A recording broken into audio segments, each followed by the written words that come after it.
Okay, got a connection. Ready to go as soon as the clock turns over.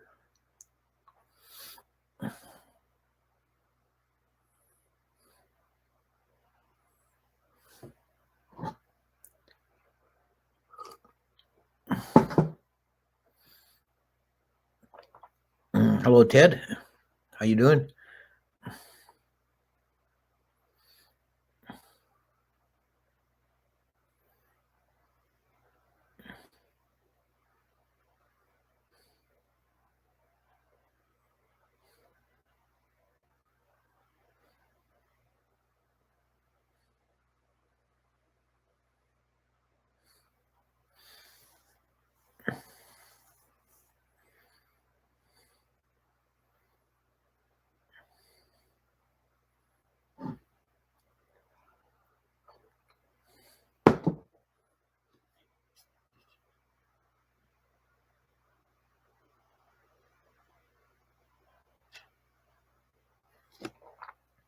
Namo tassa bhagavato arahato sama sambuddhasa. Namo tassa bhagavato arahato sama sambuddhasa. Namo tassa bhagavato arahato sama sambuddhasa. Welcome everyone to the Thursday Dhamma stream, and today we're continuing on with the contemplations that the Buddha gave to the layman Mahanama. And we did Buddhanusati and Dhammanusati, and the third one, logically in this sequence, is Sanghanusati, contemplation of Sangha. So first of all, let's talk about the meaning of the word Sangha.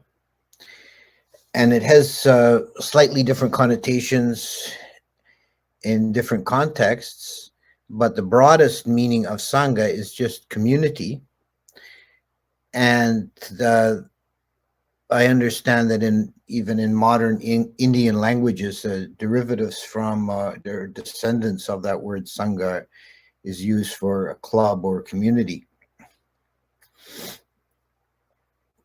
But it has a more specific meanings within the context of the Buddhist teachings.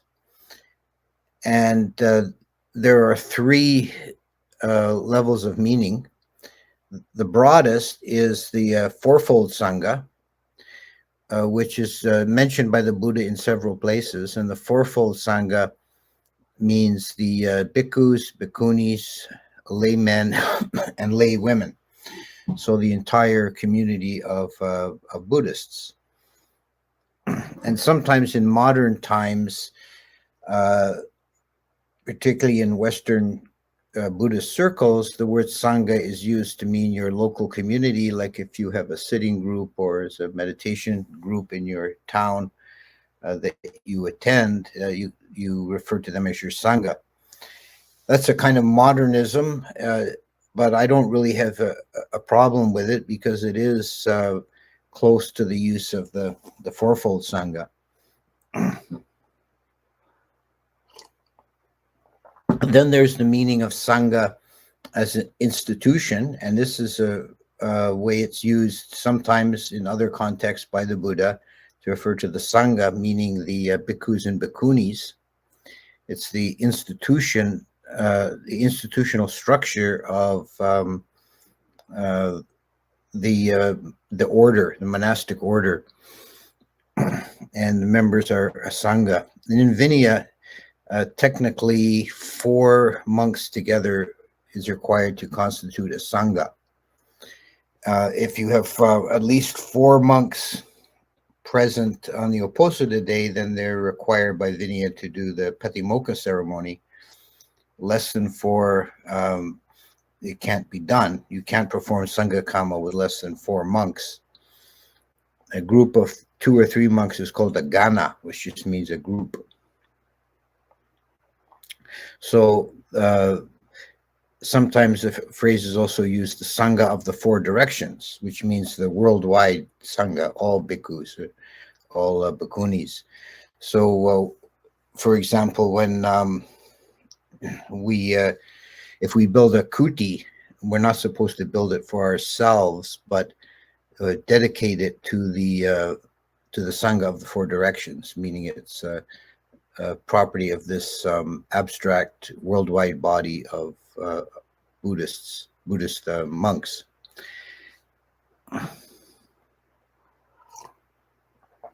There is no really institutionalized structure. There's nothing equivalent to like the Pope in Catholicism. There's no worldwide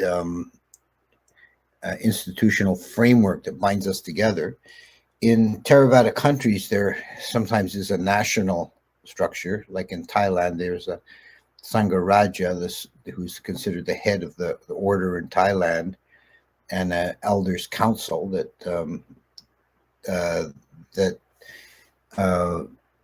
he presides over, and is similar in other Buddhist countries, but there's no worldwide structure. The third meaning of Sangha is what's called the Araya Sangha, or the Noble Sangha, and this is the invisible community of all those who have attained to stream entry or higher in the world. So this would include some laymen and some monks, and it's not a group that can be identified or defined, but who's ever attained to any stage of awakening is considered a member of the Arayan Sangha, the Noble Sangha. And the the contemplation of Sangha as following the same formula as the first two contemplations of Buddha and Dhamma, the contemplation of Sangha is done by contemplating the attributes of Sangha, and due to the internal evidence of the chanting itself, we can see that what is meant is the Arayan Sangha. The ordained Sangha, the bhikkhus and bhikkhunis, can be taken as symbolic of that, which doesn't mean that by any means that all the bhikkhus or bhikkhunis are enlightened, but they can symbolize by the wearing of the robe, which is sometimes called the banner of the Arhats. They can symbolize or represent to the mind the image of the Arayan Sangha. But it should be borne in mind that what we're really contemplating here is the Arayan Sangha, that there are there are enlightened beings in the world. This is very important to keep in mind as a basis for hope and faith, that there are those who have attained to the Dhamma. There are those whose Dhamma eye is open. The world is not devoid of enlightened beings. So let's get into the specifics. The chanting for this contemplation is a little bit longer than the other two. It is as follows: Supatipano Bhagavato Sawaka Sango, Ujupatipano Bhagavato Sawaka Sango, Nyaya Patipano Bhagavato Sawaka Sango, Samichi Patipano Bhagavato Sawaka Sango, Yadidang Chatari Parisa Yugani Ata Parisa Pugala, Esa Bhagavato Sawaka Sango, Ahuneo, Pahuneo, Dakineo, Anjali Karanio, Anutarang Punya Ketang Loka Sati. Okay, so let's go through it line by line. The first four lines follow the same format. It starts with Supatipano Bhagavato Sawaka Sango. Supatipano means well practiced or practiced well. patipano is practiced. It's a derivative from verb meaning to walk.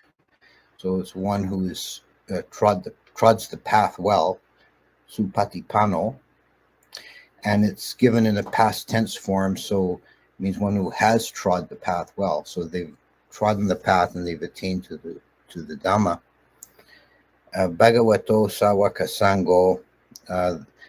This is the Sangha of the disciples of the Buddha, or the Bhagava. And then the next line is Uju Patipano. Uju means straight or direct. It implies like the opposite of crooked or twisted, straight, upright, undeviating. Nyaya Patipano. Nyaya is with knowledge. They've practiced knowing what they're doing. They've practiced with knowledge. Samichi Patipano Bhagavato Sawaka Sango. And Samichi means well done, properly, or with integrity. So those who have followed the path properly or correctly, well, they become Sotapannas, Sakadagamis, Anagamis, Arahants. Then the next line, Yadidang Chatari Parisa Yugani Ata Parisa Pugala. And this is the line that tells us we're talking about the Araya Sangha without doubt here. This is the context. Because what this says is these four pairs of beings, the eight noble ones, the eight enlightened beings. And the explanation for that kind of odd phrasing is the four pairs means someone who has is the path to stream entry, someone who is a stream winner or has the fruit, and so on for the other three stages. So 4 stages, and each stage is double. Now this refers to an idea that's expanded upon in Abhidhamma, that the actual moment of awakening is in a 2-step process. Once the path is perfected, it comes together. That's called the path moment, magga, and it's described as when the 8 factors of the path come together on the transcendental level, meaning they're inclined towards nibbana. They take nibbana as their aspiration or their object. And this happens in a single moment. It's like the path transcends from the mundane level to the transcendent level. And that is said to immediately result in the fruit or the experience of nibbana.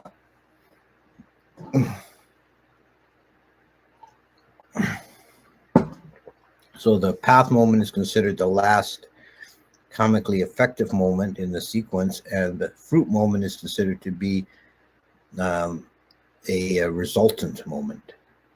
It's not something that one does, but something one experiences.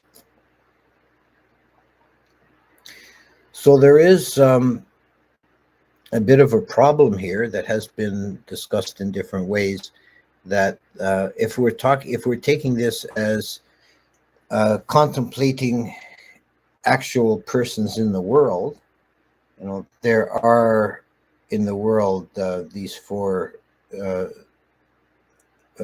levels of enlightenment. But if the path moment only exists for a single mind moment before the person attains to the fruit, then the chances that at any given moment there's someone experiencing that mind moment to fill out the list of 8 persons seems remote. So one possible explanation for this that some teachers put forward is that it is possible that it doesn't always work exactly as laid out in the Abhidhamma, which does tend to be very formulaic. It's possible that there is such a thing as a kind of imperfect enlightenment, that a person can attain to the path and then be remain at that stage for some time before attaining to the fruit.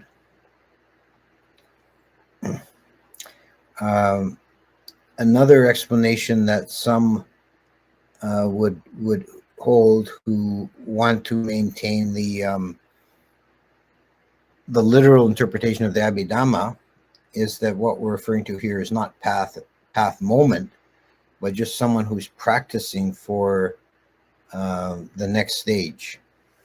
So someone who's on their way to stream entry would be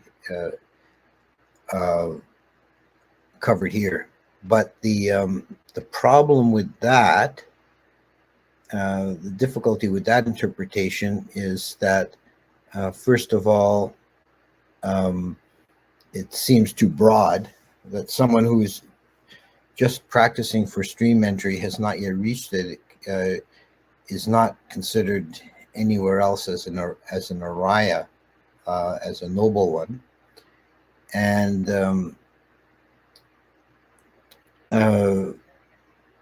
the other problem with that would be in the intermediate stage. If someone who's attained to stream entry, are they then considered to be on the path to Sakadagami, or are they considered just as a stream winner?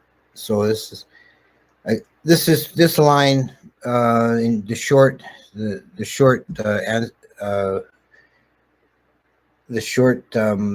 statement that we can make about this line is that it is doubtful and controverted, and it has spurred a lot of discussion. But the plain meaning is that we're referring to Orions here, the four stages of enlightenment.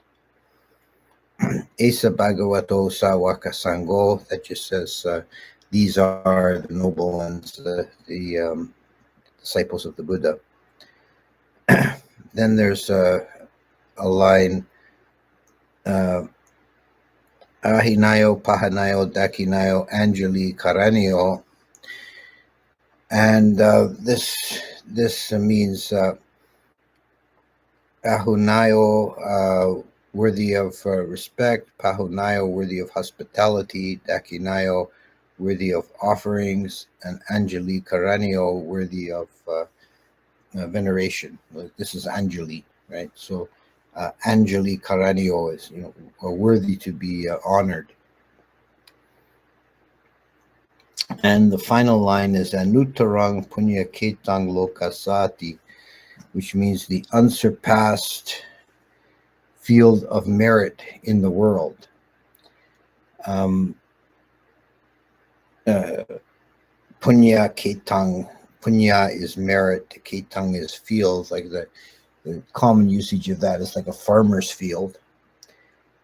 And the meaning here is that the offerings made to the noble ones are the especially meritorious offerings. It's said that, for example, a gift of food to an animal produces a merit 100-fold. Gift of merit to a virtuous person yields merit 1,000-fold. Merit given to, or food offered to one who is practicing the Dhamma is increased 10,000-fold, and offerings given to an Orion are incalculable in the merit.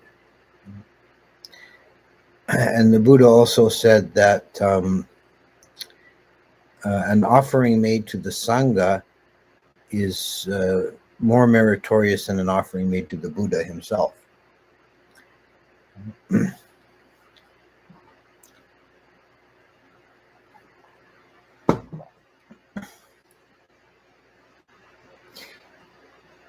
It's considered in Buddhist countries, when the monks go on alms round, it's considered that they're providing a service to the people, as making themselves available as recipients of offerings. They're giving an opportunity to the lay people to make merit, and this is the field of merit, punya ketang. It's like you're sowing your seeds. When you do a virtuous act, such as an act of generosity, then you're making merit, you're making positive karma for the future by like sowing seeds in the ground.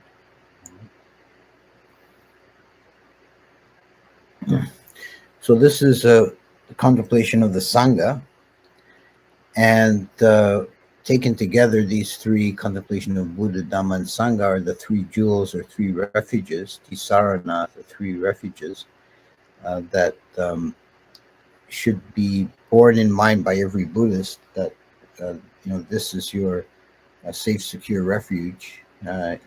Is not anything worldly, but is Buddha, Dhamma, Sangha. And it's essentially taken together. It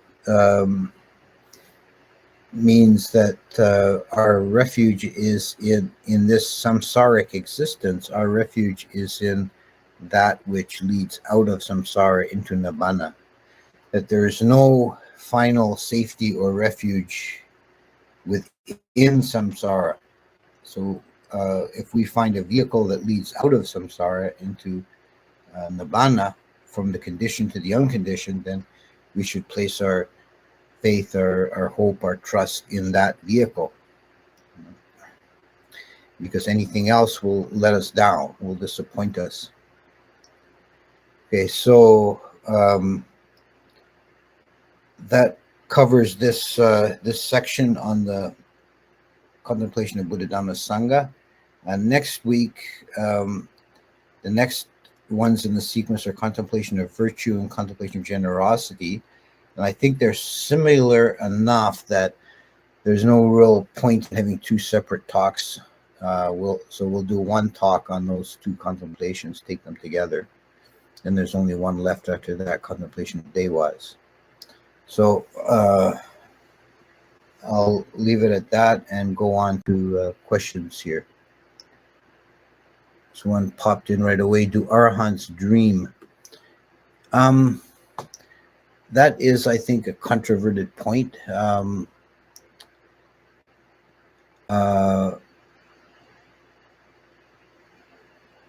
There is in the Pali Canon, there are some accounts of the Buddha having prognostic dreams before he was enlightened, but there's no mention of him dreaming after he was enlightened. So it's uncertain.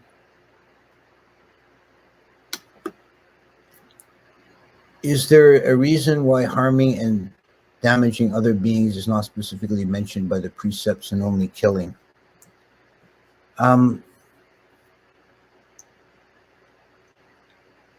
Well, it's considered harming and damaging living beings is considered to be a lesser violation of first precept.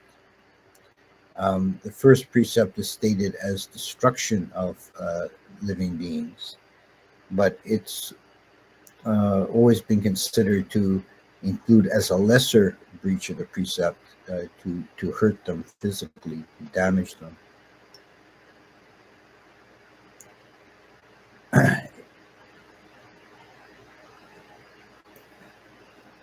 It always baffles me that Iron Age farmers can understand and practice the Dhamma better than us in this technologically advanced generation. What could be the missing link? I think it's the simplicity of the lifestyle of people in those times, and even in modern times. There's a lot more intuitive understanding and practicing of Dhamma in rural areas of Thailand and Burma, Sri Lanka, in the Buddhist countries than there is in big cities. I think that the complexity of life makes it more difficult to see directly into the reality of the Four Noble Truths. We have so much more to distract and confuse us, bewilder us in the technologically advanced civilization. But when you're a simple farmer with an ox and a plow, you're close to natural reality all the time. That's why the forest tradition, likes to live away from cities. A simple question this time, Ajahn: when, if ever, should Sangha be criticized and how to go about it? Or should one be silent and put criticizing down to a fault-finding mind? I take it by this question that you're referring to the Sangha as to the ordained Sangha. Certainly, individual monks can not be above criticism. We're all human, and unless one is an arahant, one's going to have failings of some degree or other. There is a kind of a institutional way for the laity to bring the monks to account, is to withdraw alms from them. This is actually happens in the Buddhist time, in the I'm trying to remember, the Kasambi, in the monastery of Kasambi, where the monks were quarreling, and the Buddha was staying there, and he got fed up by their constant quarreling with each other, and he left. And the lay people in their local village were upset because they'd lost the presence of the Buddha due to the misbehavior of the monks. So they stopped making offerings to the monks until they corrected their behavior. The way that the Vinaya is set up, the monks are dependent on the lay people for their daily food, and I think this is very deliberate, that the monks cannot escape from interaction with the larger world in that way. But you should also be, as you say in the second part of your question, you should also be aware of your own, the possibility of your own falling into nitpicking and fault finding.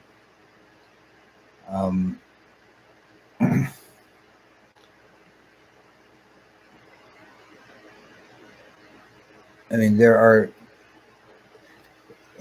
things worthy of becoming of taken seriously, and there are minor things that can be just one can focus on small imperfections. Now, this is not just referring to the Sangha, but even in our own families and friends. You should avoid a kind of unrealistic perfectionism.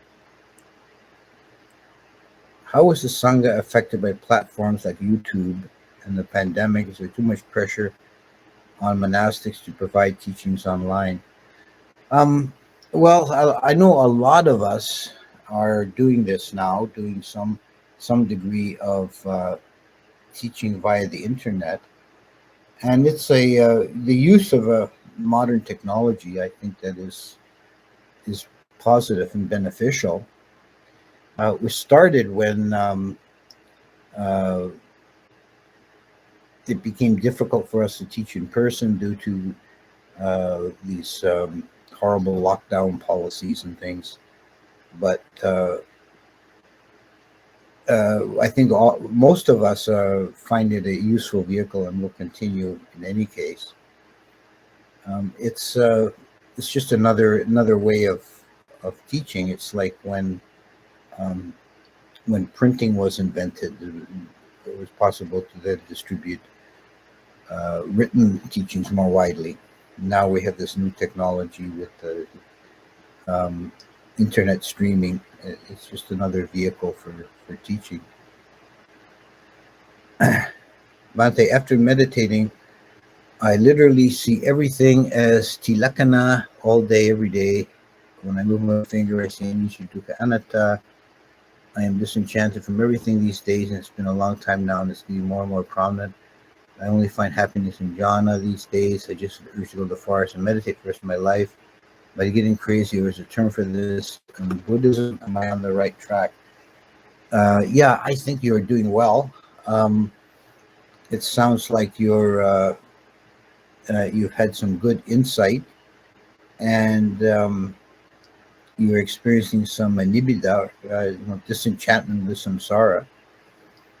Just stay at it and try and find an equanimity in that. That's a very important aspect at that stage, is to try and be at peace and just observe the three characteristics without um, without judging, not letting yourself fall into even a subtle aversion, but just seeing through it. So good on you. It sounds like you're doing well. Question, namaste. What work or practice will the arahants have to do to become Buddha? Well, an arahant is not going to become a Buddha. That's the end of the road, is arahantship. To be a Buddha is a separate track of development, and it's a very rare one, at least as understood in theravada. So when someone attains to stream entry, they're already not going to become a Buddha, because the stream runner only has 7 more lifetimes to go and then becomes an arahant. The penetration into nibbana is the same for both an arahant and a Buddha, but the Buddha has additional powers because he has perfected the paramis. But it's an extremely rare development to become a Buddha. If you harm one to protect another, am I creating bad karma? This is one of the cases that I would say is mixed karma, which is many times in the world that it's a messy, confused world, and a lot of what we do is end up going to be mixed karma, meaning there's some good karma, some bad karma mixed in with the same act. So you can't escape it. A lot of what we do ends up being in that sort of category, and the best practice is to try and focus the mind in that instance on the aspect of the good karma side. So think of try and focus on what you're doing is protecting another rather than smiting the bad one. Could the reported AI that Google has reach nibbana? Well, that's an interesting question. I'm very skeptical that that they actually have an AI that's sentient or conscious. If it was, I don't. Then it would be a question whether it would be possible for an AI to attain to stages of enlightenment. It's an animal cannot, for example. An animal is conscious being, but they can't attain to enlightenment in the animal form. They have to be reborn as human first. And AI would be very, if there's such a thing existed, if there was a consciousness on a mechanical or electronic basis, it would be hard to classify in the categories of the different states of being. Um, it's not really an animal. It's not a dewa. It's not a human. You know, what could we classify it as? So I don't know if we could even say for sure. Uh, I actually am very skeptical that a mechanism could even have consciousness, but I don't rule it out entirely. I think that would still be a very open question.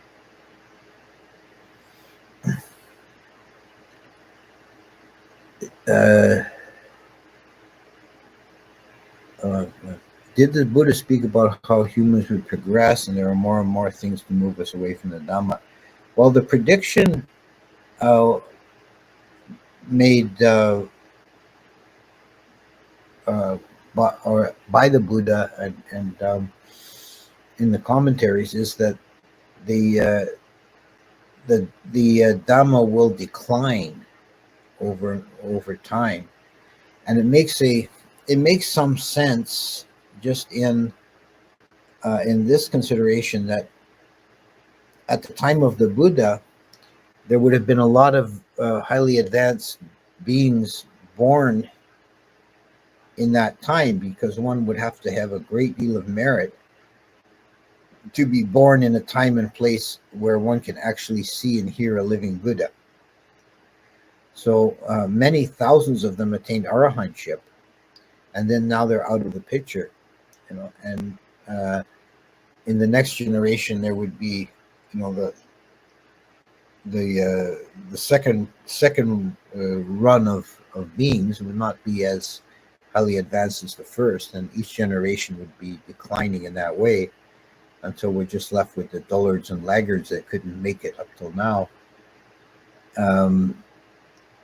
And at some point in the future, the Dhamma will die out altogether.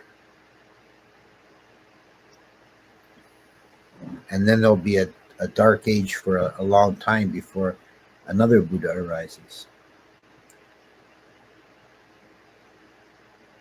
Is the Buddhist Sangha susceptible to outpouring of hidden stories like those about the priests in the Catholic Church, or is the wall of silence in the Sangha inherently better? I don't think it's a really comparable situation, because in the Buddhist Vinaya, if a monk commits sexual intercourse with anyone, you know, a man or woman, boy or girl, animal, whatever, they're immediately disrobed. They cease to be a monk. So there's no like, one of the problems I think with the Catholic Church is they have to some degree ethic of forgiveness, that if a priest is caught misbehaving, they may have some internal discipline, but they forgive him and they let him remain as a priest.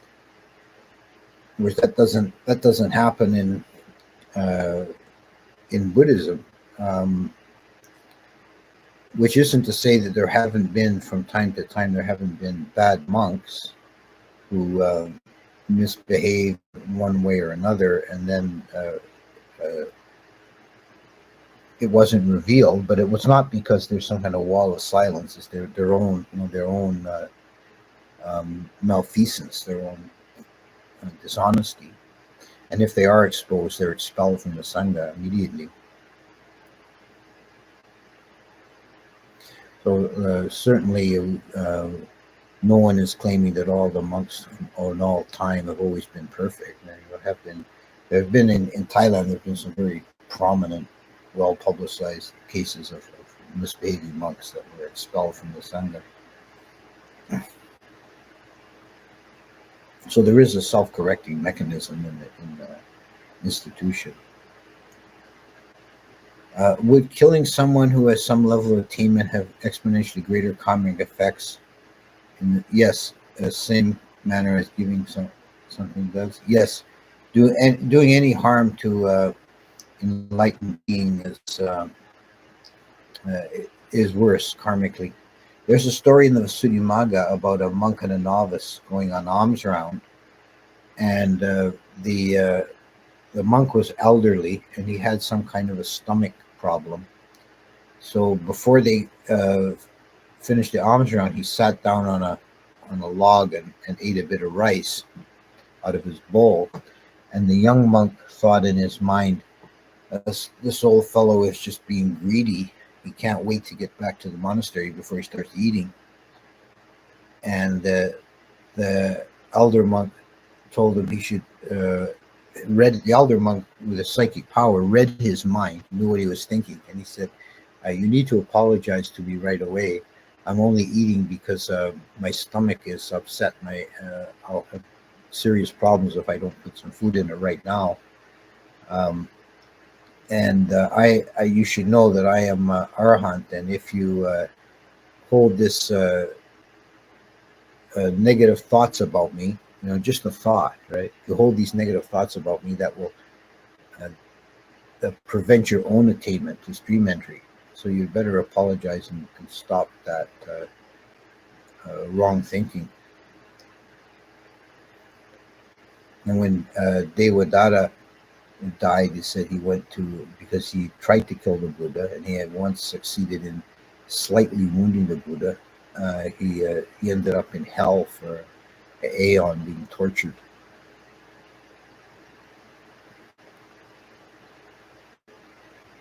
And Nutarang Punya Ketang, can the meaning be always cultivating wholesome qualities like paramitas, Ajahn?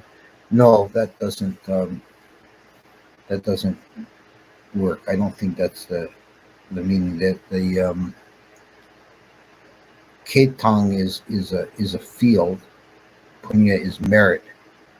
So, and it's a compound, so it means field of merit. And Anutarang is unsurpassable, best. Why is Vijnana in both lists 6 elements and 5 aggregates? The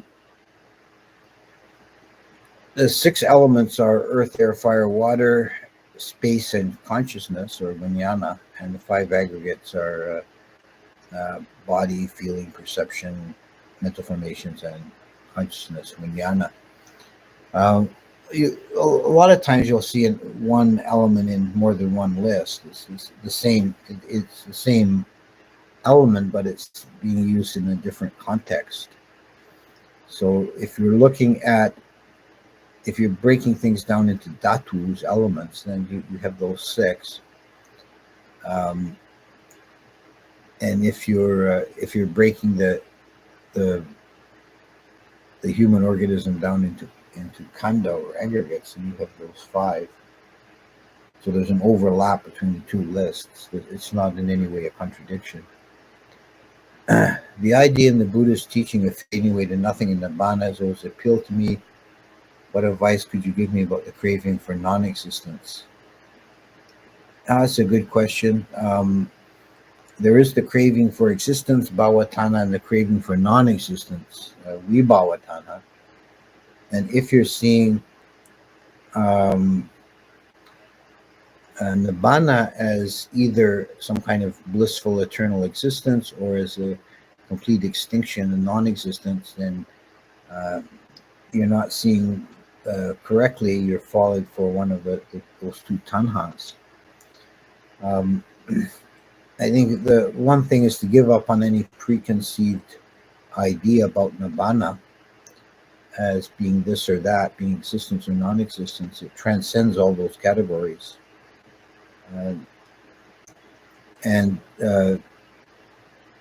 see vibhavatana is just really the flip side of bhavatana. It's a craving to be or be more, and the craving to not be or to be less. Both are cravings. Both are a discontent with just simple reality as it is. Some decisions taken by the Sangha during the pandemic has made me lose faith in their ability to teach and lead. How can lay people continue to practice after having experienced loss of faith? Well, I'm not going to defend those decisions because I don't agree with them either, but I would say that sometimes um, good people can make bad decisions with well-meaning intention, but they just make a mistake. Um, uh, it may be in some cases that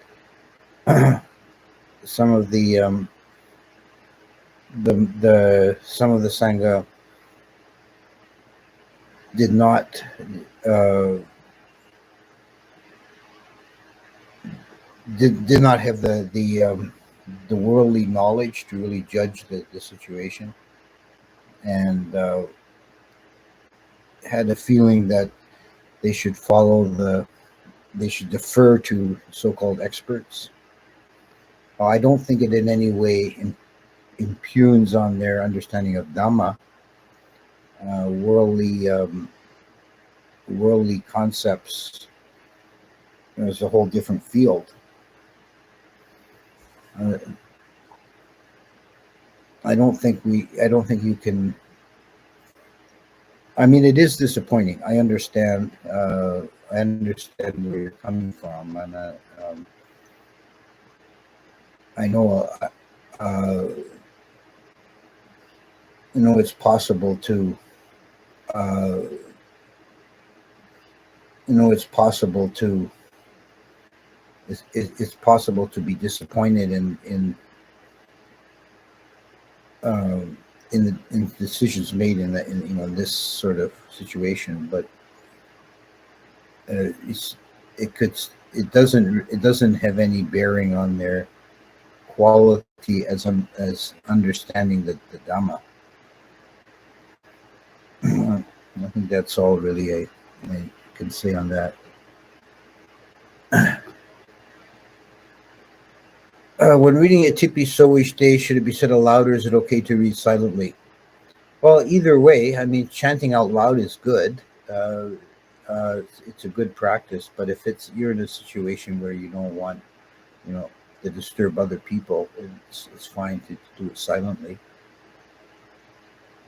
I think there's some benefits to be gained from chanting out loud because you're kind of engaging more of the body mind system. Should I contemplate all of these things before meditation? Just finally applying right effort and right intention and banishing more often negative thoughts really adds to happiness significantly. Yeah, that's you know, good enough if you. I mean, we're not. I'm not saying that one needs to do all these contemplations all the time, every day. That they're tools in your toolkit, things that can be useful, um, and they're good to do in a more focused way from time to time.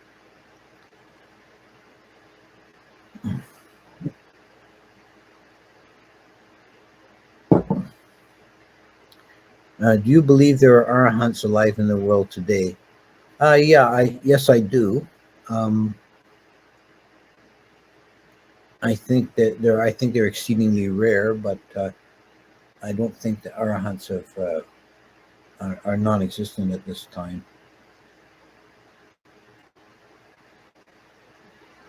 Expanding on the AI question, isn't the view of no self similar to robot or artificial intelligence, just practicing processes acting themselves out, bound by conditions? Well, yes and no. The difference is that consciousness itself is inherently non-algorithmic. There's no, and I think this is the uh, strongest philosophical support for the idea that uh, against materialism, that there is such a thing as or such a process as mind that has nothing to do with matter. Well, I'm not saying nothing to do with matter. It interacts with matter, but it's not caused by matter. Because you can't reduce consciousness simple knowing to an algorithm. You just know. You just have experience. And this is why I'm skeptical of artificial intelligence being conscious, because a machine isn't inherently bound to follow an algorithm. Now there may be some. I still have some open-mindedness on the question, because there may be some possibility with quantum computing where you have more than one state operating simultaneously. That there may be some non-algorithmic process creeps in there, but no matter how many connections you make in a standard computer, it always just follows a linear algorithm. There's no possible way for it to do anything else. So I'm very highly skeptical of consciousness being able to occur in that environment.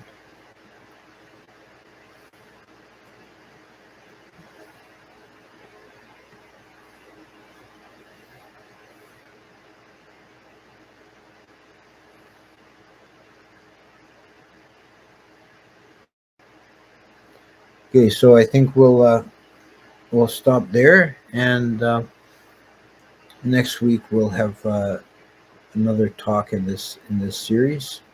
We'll do, as I said, we'll do the two contemplations of generosity and virtue together. Thank you.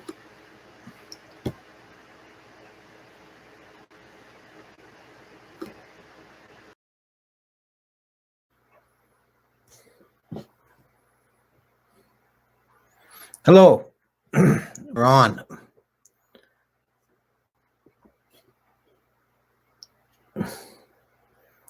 We'll be starting in a few seconds.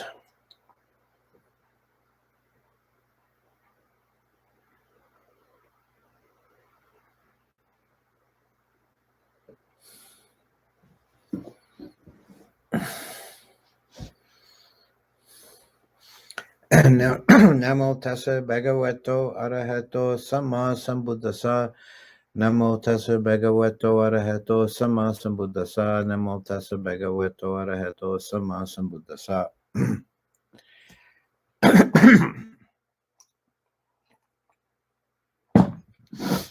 We're continuing on with looking at the contemplations, anusatis, that were given to the layman Mahanama. And we're dealing with numbers 3 and 4 today, that are contemplations of virtue and contemplation of generosity, because they're pretty similar, and I think we can just deal with them in one session.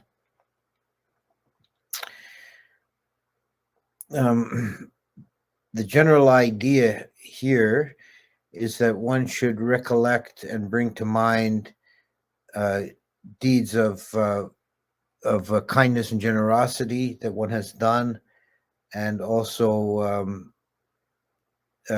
keeping of sila, keeping of precepts. I think this is not so much meant as a formal meditation, but more as an attitude, the encouragement to bring these things forward to consciousness frequently.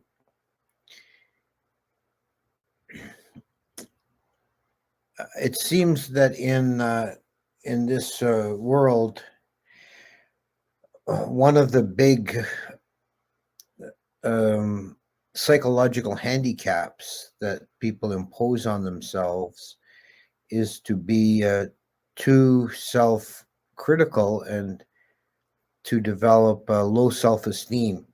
These are very damaging mind states to get into.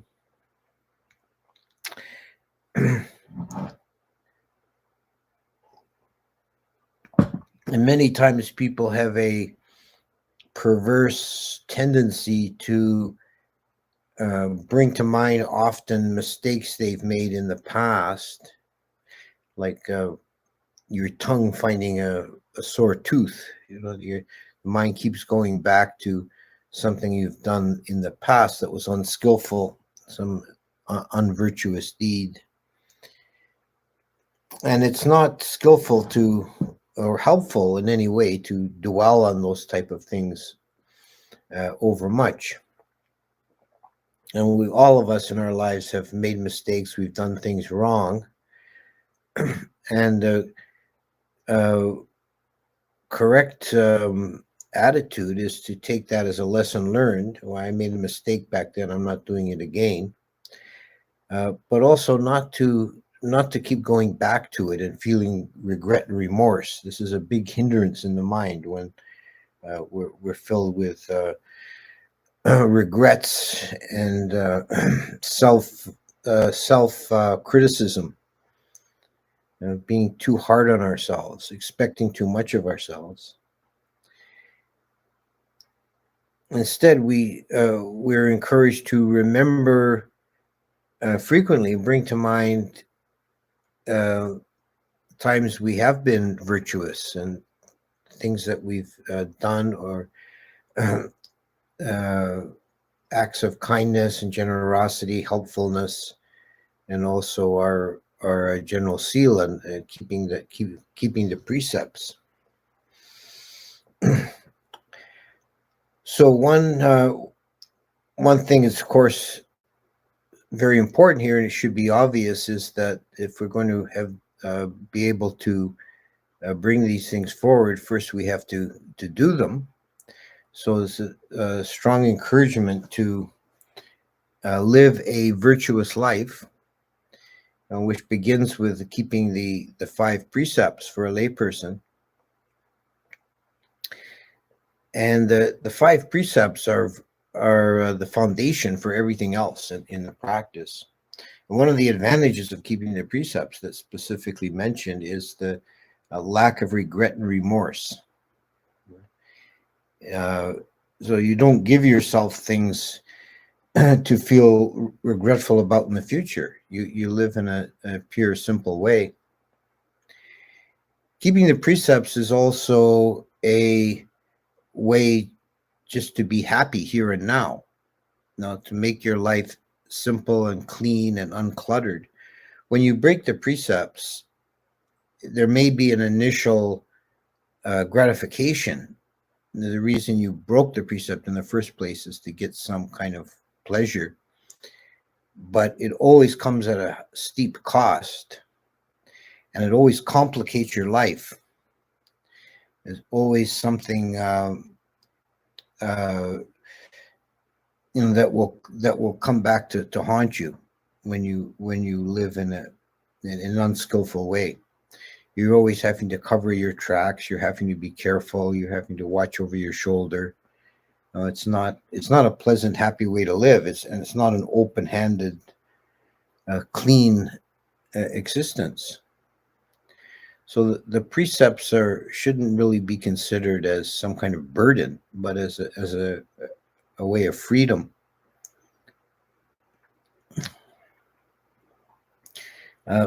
The 5 precepts also purify the mind.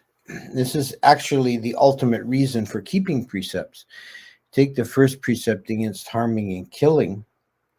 If you're going to kill some creature, even as small as an insect, there has to be a mind moment of aggression and ill will for you to perform that action. And if you're following the first precept and practicing ahimsa, non-harming, then you don't give opportunity for those mind states to arise. And if they do arise, you don't let them flourish. You let them diminish by not acting upon them. And very often, the way it works in practice, when you start to get serious about keeping the precepts, at first you're faking it till you make it. And I like that phrase, because what happens? Let's take the first precept for example. I'm sure everyone listening to this is virtuous enough that you don't have any sort of mental struggle about not killing people. You don't go down the street and shoot people in the head.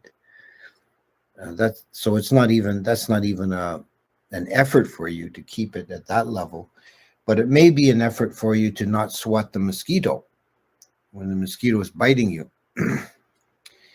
The initial impulse is to kill the mosquito, and at first, when you first start to take the precept seriously, you feel it's a struggle. There's a restraint. The impulse is strong. You want to get rid of this annoyance and just swat the mosquito. But as you practice over time, that becomes less and less of a struggle.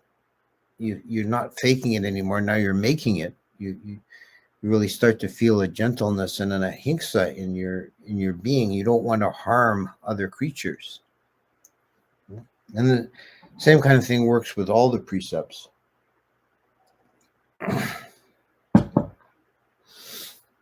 And the more we take the precepts seriously and follow them and abide by them, then the more we purify our mind stream. And this is a foundation stone for developing a deeper meditation. Is first of all keeping the precepts.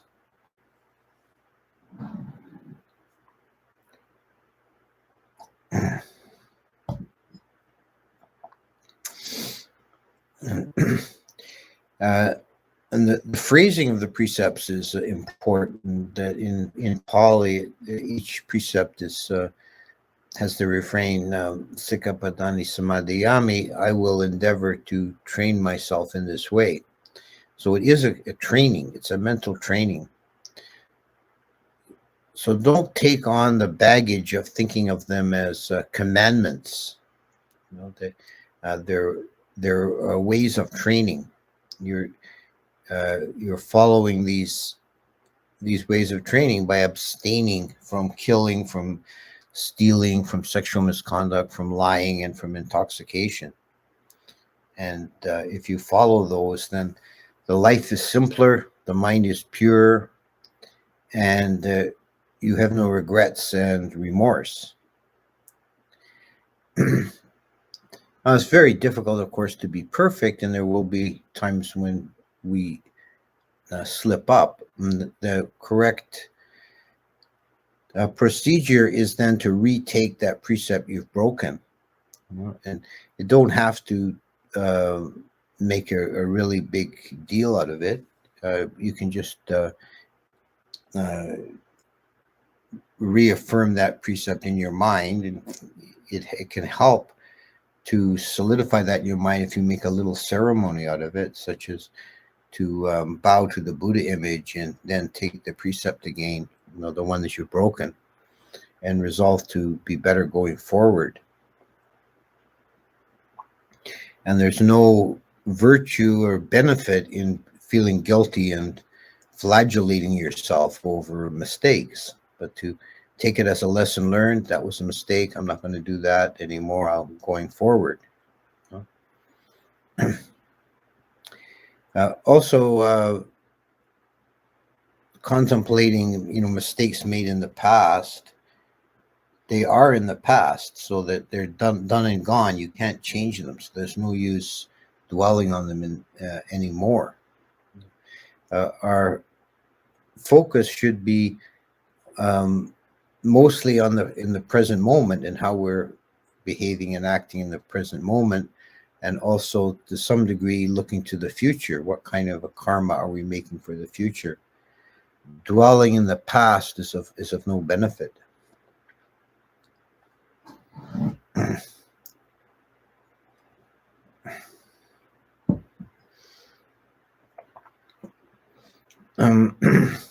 And the other half of this this pair of contemplations is contemplation of generosity, of dana, and this pairs very naturally with virtue. It's like an additional component of being virtuous is being generous, not being stingy or closed-handed. Uh, Generosity is often cited as being particular actions that lead to better rebirth, one being generous. And generosity can mean the gift of material goods, but it can also mean the gift of your time, of your sympathy, of helping others. You know? One of the gifts that's listed is the gift of safety, which is defined as just being harmless. So uh, if you can make people or other beings around you feel safe in your presence, I don't have to worry this person isn't going to hurt me or cheat me or abuse me in any way, and then you're giving them the gift of safety.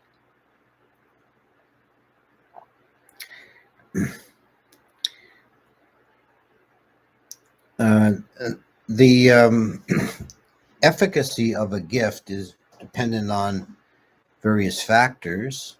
One is the quality of the gift.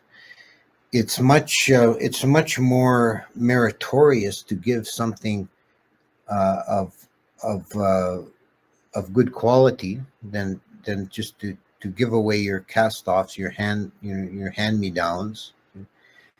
There there's certainly there's some merit in any gift, but there's degrees.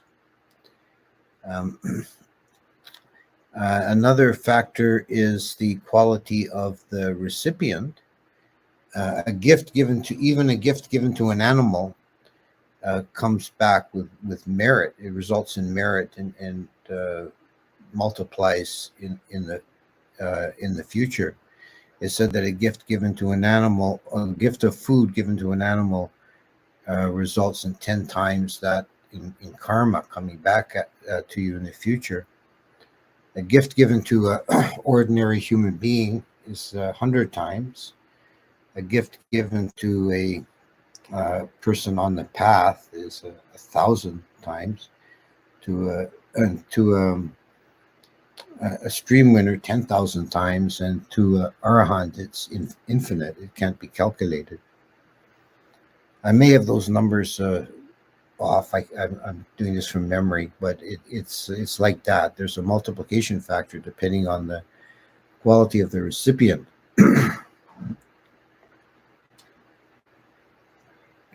And finally, there's a factor in the mind state of the donor. A gift given spontaneously and with joy and with understanding is the highest.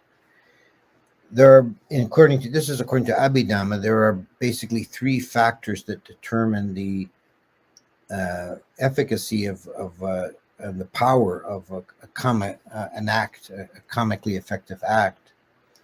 And with the example of giving, which is comically positive in any case, it's multiplied.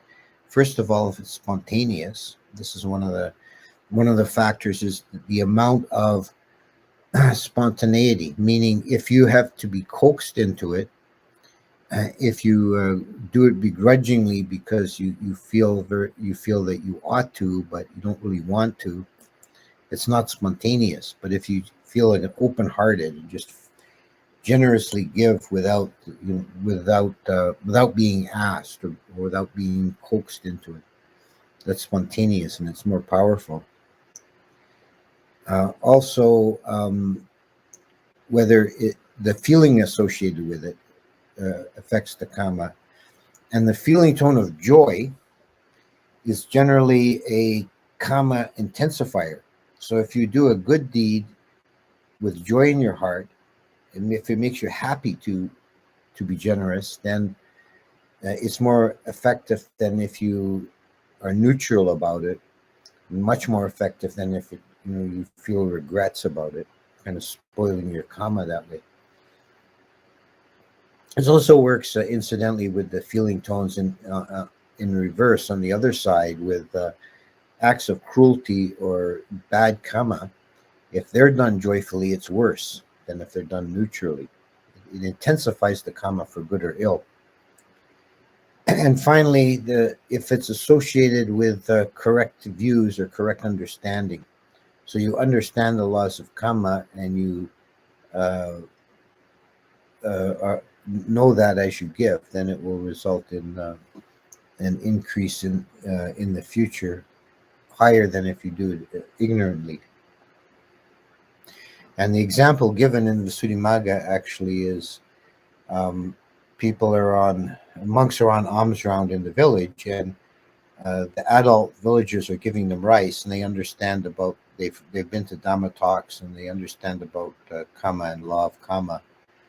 And as a little child sees the grown-ups doing that, and he wants to imitate them just for fun, and he gets some rice from his mother and puts it in the monk's bowl without knowing what it's all about.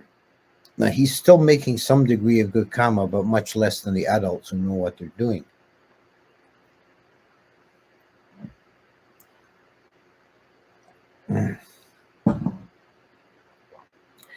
So acts of generosity should be sources of joy, and if you cultivate a spirit of being always ready to help, always ready to benefit others, then you're making good karma all the time, and you have uh, a joyous mind and a peaceful mind, and you have something to contemplate it in terms of your virtue and your generosity.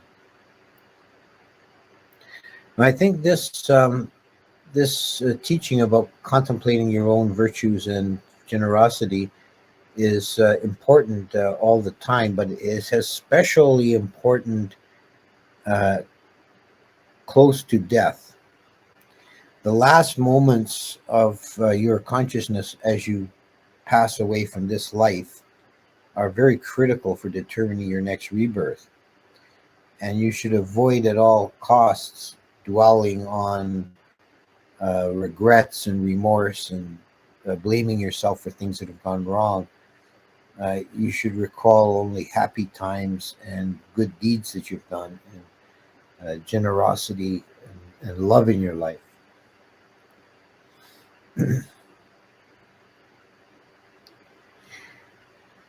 And you can also bear this in mind if you're in conversation with a loved one who's dying, and if they start wandering off into talking about things they've done wrong, don't encourage that. You know, gently move them on to looking at the positive things.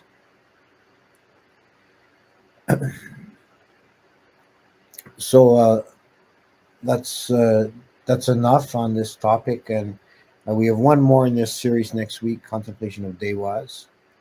So I'll stop there and go to questions and answers for a bit. Let's see what we got here. I have to adjust my screen so I can read that little type. Ajahn, I sometimes struggle with not dwelling on my mistakes. Sometimes the mistakes are only a few hours old. Am I letting myself off hook too easily by letting go of my mistakes, however fresh? Well, I think it's a question of regarding them skillfully, and a recent mistake especially. There is a Yonaso Manasikara, which is right, right thought, um, right reflection. So you should look at it as you shouldn't feel regret and remorse and punish yourself mentally, but you should look at it clearly as a mistake. I did wrong. That's not good. I want to pay for that. Take it as a lesson, and don't over dwell on it, but also don't try and excuse it or disregard it. It's something that you did, and it will have a result, and you should learn from it. What is the cause for Vitakka in atomic view? I'm supposing atomic view. You're talking about the Abhidhamma, the Dhamma theory.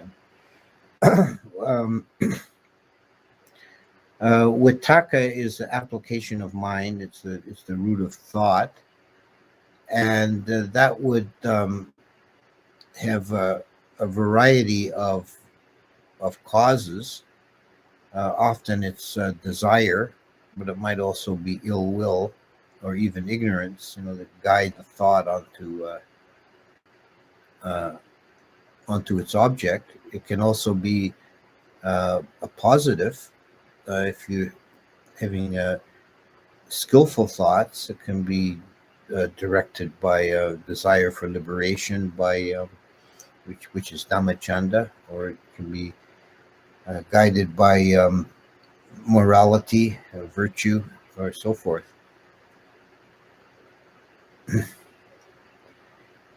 Can you explain how to reflect on and better understand sanditiko? This is referencing to a couple of weeks ago. One of the qualities of the Dhamma is sanditiko, meaning that it can be seen. It's ditiko is like to see. It can be seen here, or usually translated as visible here and now, which is accurate enough translation, although it's not grammatically really accurate. It means that the Dhamma is not something remote and far away and esoteric, but it's right now in our experience. Right now, we can experience the Dhamma in all our sense impressions and all our thoughts. If we understand them correctly, they're all lessons in Dhamma. When abiding, screen just jumped on me. Okay. When abiding in seclusion in any of the four postures, with a mind uncluttered by wholesome thoughts, could that be considered a perfect state of sila? Yes, actually, if there's no, if you're sitting still, obviously you're not committing any offense by body. In your silence, you're not committing any offense by thought, by speech. So that just leaves thought. And if there's no unwholesome thoughts arising, then you're at that moment you're in compliance with the 5 precepts in all 3 levels, body, speech, and mind. Then that is perfect sila at that moment. Vedana a lie in the end? Well, not so much a lie as just meaningless. They're insignificant. They have no importance on their own. I guess you could see them as a lie. The lie would be if you chasing after them and think they're important.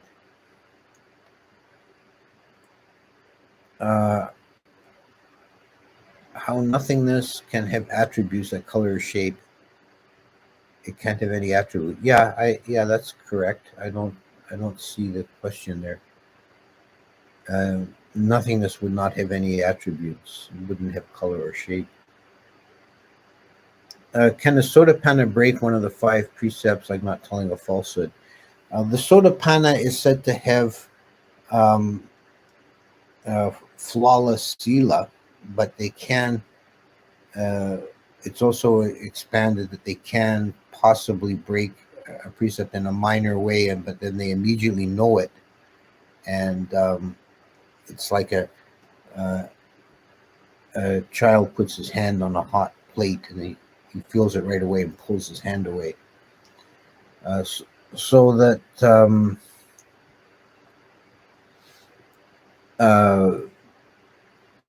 Sotapanna still has like desire and ill will arising, so they could be motivated in some small ways to misbehave, but they immediately know it and um, learn from it. And I think you could also safely say that Sotapanna would never break a precept in such a heavy way that would lead to a lower rebirth, because Sotapanna never takes a lower rebirth. Is giving dana or sharing merit with equanimity less good karma than doing it with the other three Brahma Viharas? Um,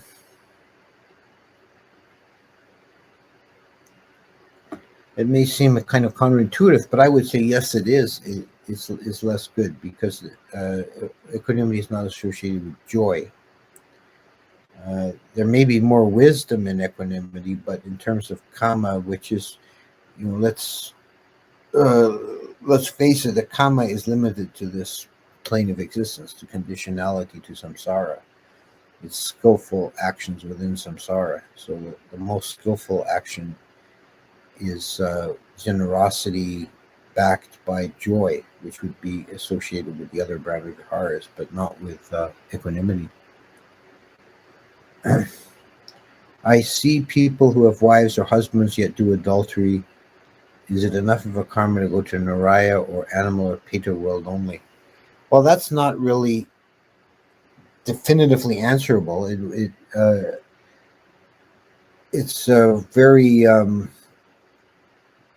it's very likely adultery is considered, a very bad karma, and has a strong tendency to lead to a lower rebirth. But there's so many factors involved in any action. There's always going to be negative karma, but the degree would depend on many factors. There are a lot of stories in the canon about people who go to Naraya for committing adultery, the ones who are reborn as Petas. So it's not certain. And if a person, and it's not even certain that they will take a lower rebirth, they'll have some negative result from it. But if the rest of their life is quite virtuous and they've made one mistake along the way, that doesn't mean that for sure. It's not. There are, let's say, 5 karmas that are considered so serious that one will definitely take a rebirth in Naraya, and those are killing, wounding a Buddha, and creating a schism in the Sangha. Adultery is not one of them, but it generally would lead to a lower rebirth. Dear Ajahn, I have a great fear of dying. Pain and suffering would help, but it's mainly because of losing all the skills and wisdom I've gathered through the years and effort only to begin again without them. What should be done regarding this aversion towards starting anew? Is the wisdom truly lost, or will be eventually regained and will lean towards our previous tendencies, such as practicing Dhamma? Thank you. Well, if you're leading a virtuous life and you're practicing Dhamma and learning Dhamma, that will carry on into subsequent existences. Not as a there will be a very strong tendency to find the Dhamma again and build on your previous life's work. It's not lost completely. Particularly if you're building paramitas, that those are really said to carry on from life to life. Did the Buddha's mother achieve nibbana? She may have eventually, but we don't know. But she didn't she didn't become an arahant in her lifetime. She was reborn after her death. She was reborn into Tushita heaven.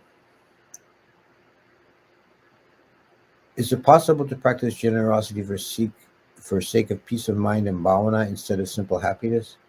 Yes.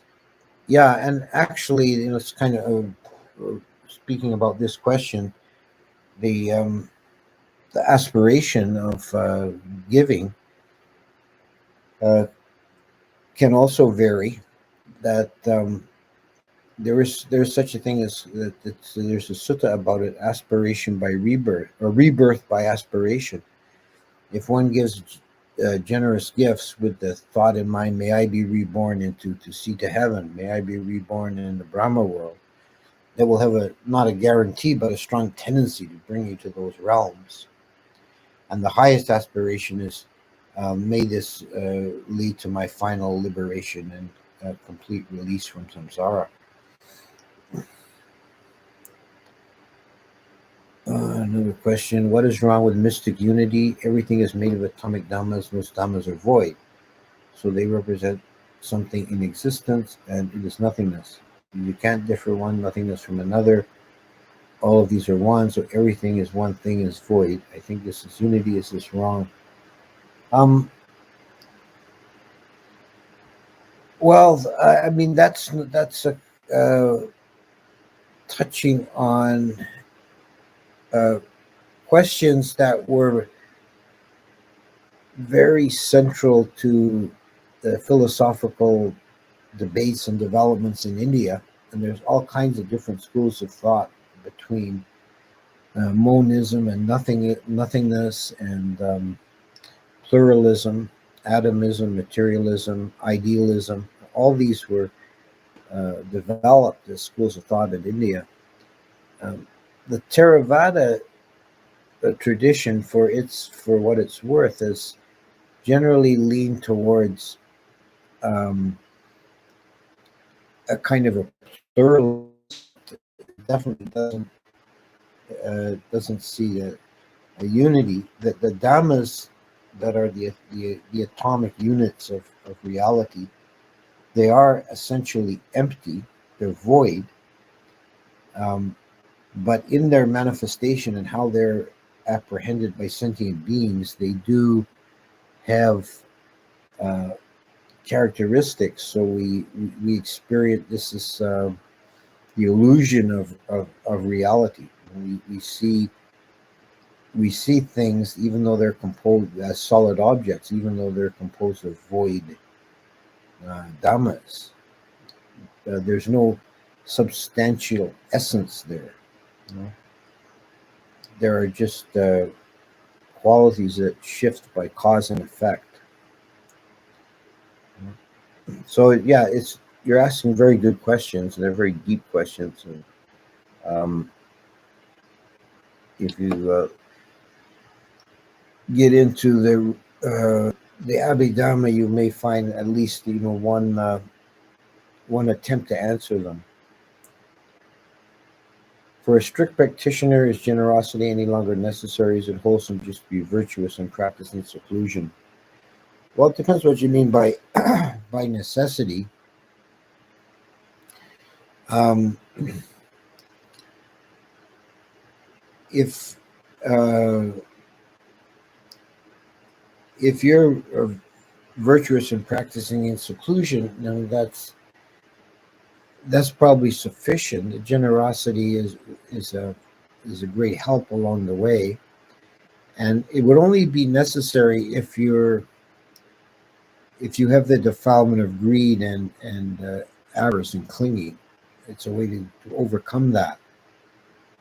Well, this is my stuff. I want to keep it. And so you overcome that by giving it away.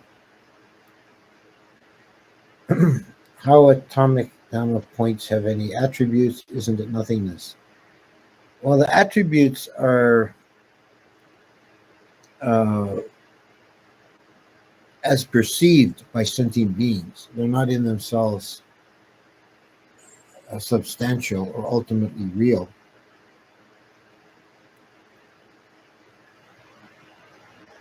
Ajahn, if I have a practical question, can sitting with the question assist me in finding an answer? E.g., picking between two jobs and not knowing which is best. Yeah, that can actually be a help if you do it right. Um, I think the best way to do that, let's say, you're just following up on your hypothetical.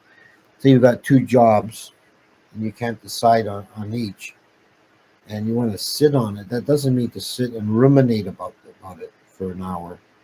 But if you can ask yourself that question very deeply, like to seed that question, to see, get it really clear in your mind, And then, as far as you're able, as best you can, to empty your mind and just go into deep meditation. And after the meditation, when you emerge, you may find there's some more clarity. But not, you'll kind of spoil that if you spend the time thinking and ruminating about the pros and cons.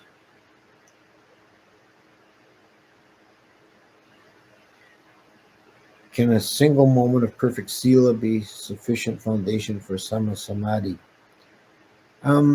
In theory, but I mean in practice, that's not really gonna work. You can't live a totally hedonistic life and then say, well, I'm going to have one moment of perfect sila and then I'll get good samadhi. That's not going to work. Isn't a vana permanent, self and sukha? No, it is not. It's never called permanent. Anicca or impermanence doesn't apply, but it's not called nicca. It is called amata, deathless, and akaliko, timeless, meaning it's outside of time. So change and birth and death do not apply. There's no relationship to the time element. Definitely without self, because it's totally empty, void. And sukha only kind of metaphorically. That it is the perfect peace, the perfect happiness, but that's not to be considered as mundane, ordinary kind of happiness. How can we feel good for having virtue and generosity without getting into pride and arrogance? Now that is a good question, because there is that danger. You don't want to become self-righteous, and I think the real factor here to look out for is if you start feeling superior to others because, oh, I'm so virtuous and these other people are such miserable sinners, then you're on the wrong track. You shouldn't be comparing yourself to others, but just being as virtuous and generous as you can for your own benefit. Is it generous and virtuous to try to change another being's karma for the better? Or is it more generous and virtuous to let their karma be without your involvement?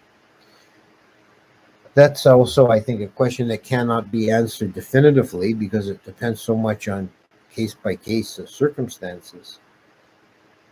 I think what's required here is the element of wisdom. You look at a situation and say, can I skillfully intervene and help this person?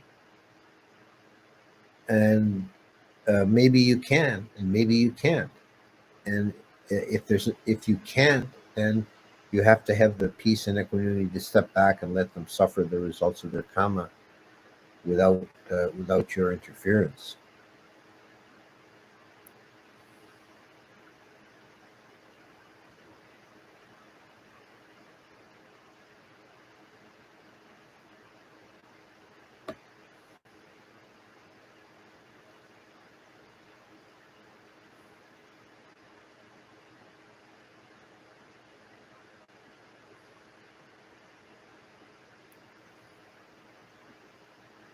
Okay.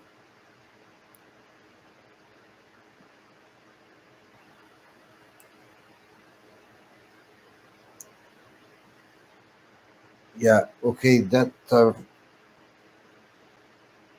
I think that Mustafa, your statement I agree with basically, but it's not in the form of a question, so I don't really have anything more to say on that. Okay, so I think we'll round it up for this week, and next time we round out this series will be Contemplation of Dewas, the last one in the series. And may you all attain enlightenment in this very life. Goodbye now.